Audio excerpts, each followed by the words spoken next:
graduated from college, I was unbelievably amazed at how mature I had become in only 4 short years.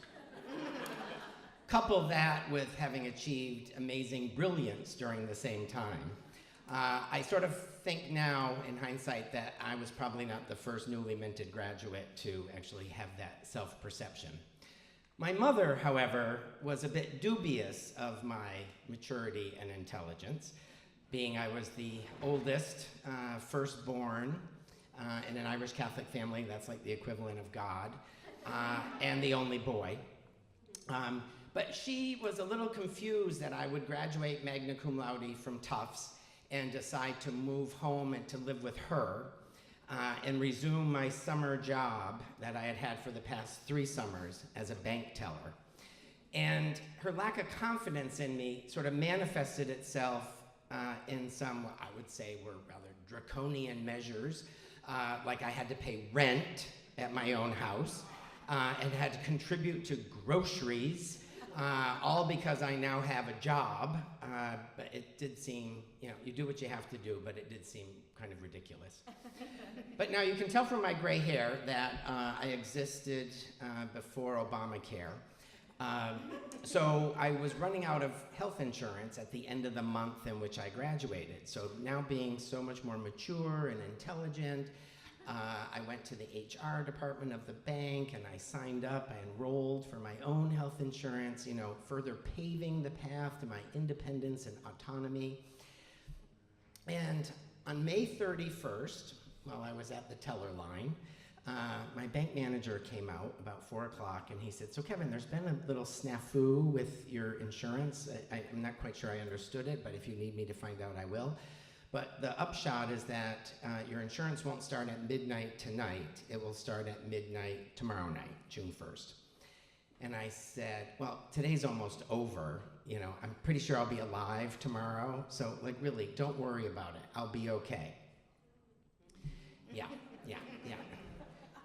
So, I should mention that I wasn't terribly healthy in college either. I was about 50 pounds thinner than this, and my diet consisted of Tab.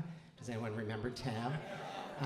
And 3 packs a day of Merit's cigarettes. Yeah, health nut, real health nut. So a couple of things I decided to do with my new intellect is when I graduated, I said, I'm gonna start taking better care of myself. So instead of having salt and vinegar chips and a Tab in the morning, I would have Carnation instant breakfast, and then I started doing exercises after work at the end of the day. Those things I instituted right away. Well, so on the night of May 31st, I had sort of like my stomach hurt, which I assumed was from 200 crunches in a body that never did exercise. And then when I went to bed, I had a little acid reflux, and I sort of thought, well, that's mom's cooking.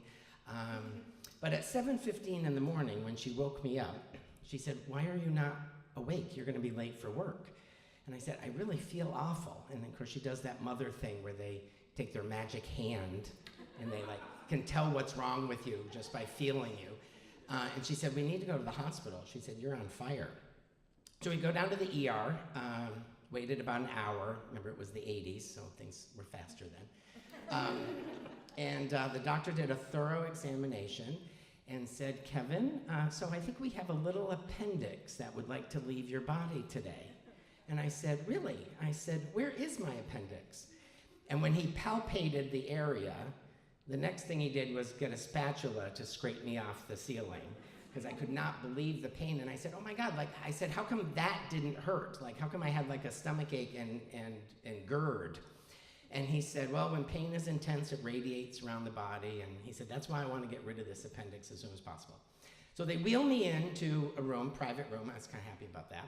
And my first visitor came. I'm going to call him the Smiler. "Hi, Kevin, I'll be your anesthesiologist.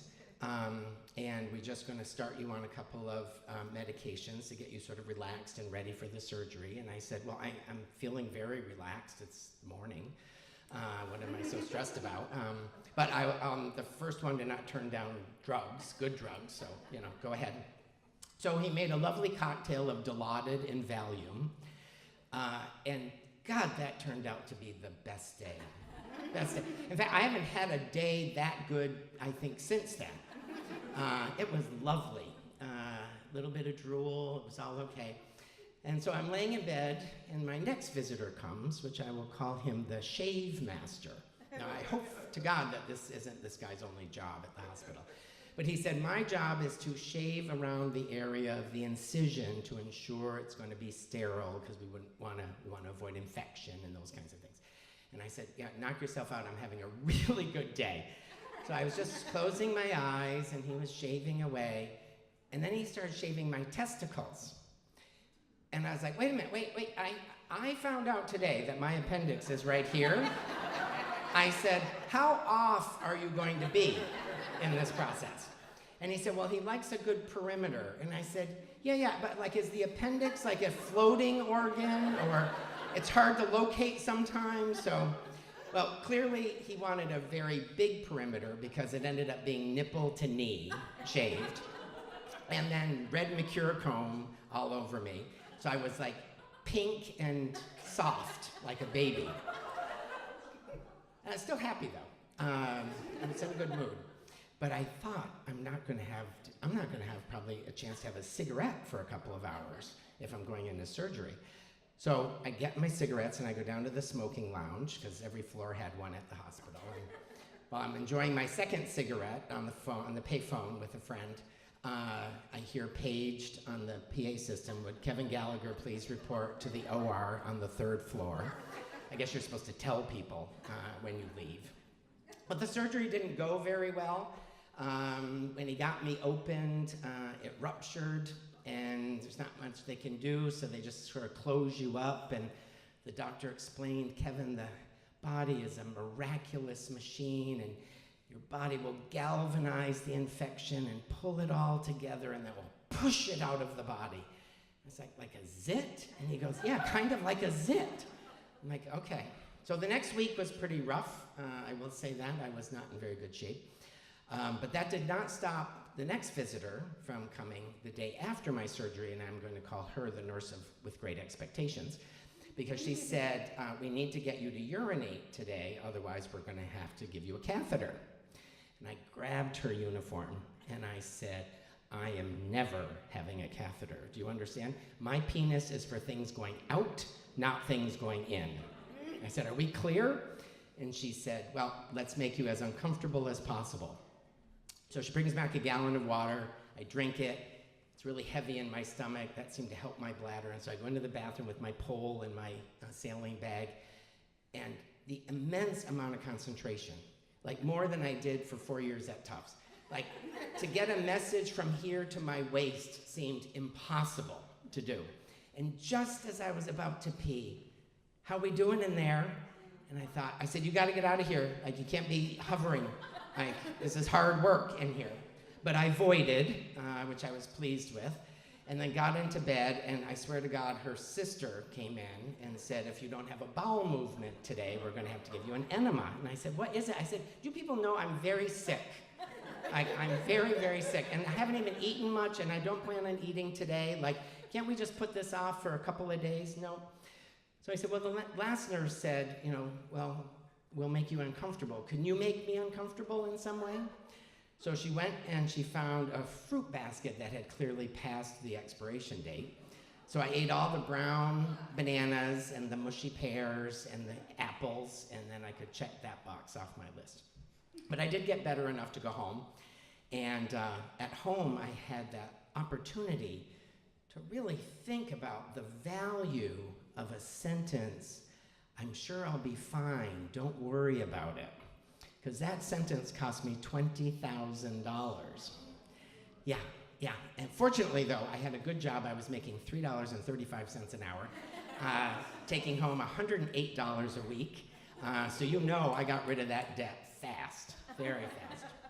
In the 4 decades since then, I have come to really appreciate my mother's skepticism about my brilliance. But in the 6 decades I've been alive, I've sort of come to think that maturity and intelligence comes more from the visitors, from the challenges and obstacles, than it does from diplomas and certificates. Thanks.